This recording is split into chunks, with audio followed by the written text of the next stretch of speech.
এইটো এটা ৰঙিয়াৰ অতি গুৰুত্বপূৰ্ণ আৰু ব্যস্ততম ৰাস্তা। ৰঙিয়া হাইৱে ছাৰ্ভিচ ৰোডৰ পৰা এমটি ৰোডলৈকে সংযোগী ৰাস্তা। এই ৰাস্তাটোৰ দুয়োকাষে গুৰুত্বপূৰ্ণ চৰকাৰী কাৰ্যালয় আছে। ইয়াতে ৰঙিয়াৰ একমাত্ৰ পোৰ্ট অৱস্থিত, ইয়াতে চক্ৰ বিষয়াৰ কাৰ্যালয় অৱস্থিত, ইয়াতে LIC অফিচ অৱস্থিত, GICৰ অফিচ অৱস্থিত, ইয়াতে ইউক্লিড ছিনিয়ৰ ছেকেণ্ডেৰী স্কুল আছে, ৰাস্তাটোৰ সেইমূৰে মডাৰ্ণ ইংলিছ স্কুল আছে, ইফালে ছোৱালী উচ্চতৰ মাধ্যমিক বিদ্যালয় আছে। গতিকে এই ৰাস্তাটোৰে প্ৰতিদিনে অসংখ্য ছাত্ৰ ছাত্ৰী, অসংখ্য চৰকাৰী কৰ্মচাৰী, অসংখ্য পথচাৰী বিভিন্ন অফিচ আদালতলৈকে বিভিন্ন কামত অহা মানুহে অহা যোৱা কৰে। কিন্তু অতি পৰিতাপৰ কথা, এই গুৰুত্বপূৰ্ণ ৰাস্তাটো আজি 4-5 বছৰ ধৰি পানীত তল যাই আছে। এজাক বৰষুণ দিলে ৰাস্তাটোৰ ওপৰত একাঠু পানী হয়, বৰষুণ নিদিলেও ৰাস্তাটোৰ ওপৰত পানী হৈ থাকে। ইয়াৰ নিৰ্মাণ কৰাৰ কাৰণে ৰঙিয়া পৌৰসভাই হওক, ৰঙিয়াৰ লোক নিৰ্মাণ বিভাগে হওক, আমাৰ ৰঙিয়াৰ MLA ভৱেশ কলিতাই হওক, তেওঁলোকে কোনো মন কাণ দিয়া দেখা নাই।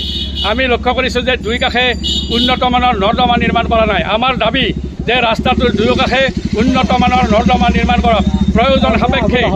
প্ৰয়োজন সাপেক্ষে তেওঁলোকে দৰকাৰ হ'লে ক্ষতিপূৰণ দি মাটি অধিগ্ৰহণ কৰক আৰু নৰ্দমা নিৰ্মাণ কৰক, আৰু এই ৰাস্তাটো বিজ্ঞানসন্মতভাৱে ওখকৈ নিৰ্মাণ কৰক।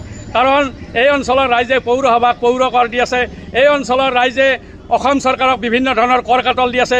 আমি যিহেতু অসমৰ নাগৰিক, পৌৰসভাৰ আমি পৌৰ বাসিন্দা, গতিকে আমাৰ অধিকাৰ আছে।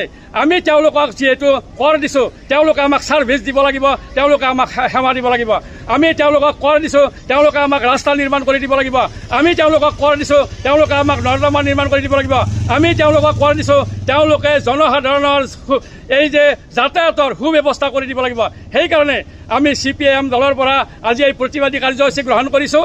আৰু যদি অচিৰেই এই ৰাস্তাটো নিৰ্মাণ কৰাৰ কাৰণে ৰঙিয়া পৌৰসভা, ৰঙিয়া লোক নিৰ্মাণ বিভাগ, ৰঙিয়া সমষ্টিৰ বিধায়ক ভৱেশ কলিতা তেওঁলোকে যদি আগবাঢ়ি নাহে, তেনেহ'লে স্থানীয় ৰাইজৰ সহযোগত ইয়াৰ পিছত আমি সম্পূৰ্ণ ৰাস্তা বন্ধ কৰি পথ অৱৰোধৰ কাৰ্যসূচী গ্ৰহণ কৰিম।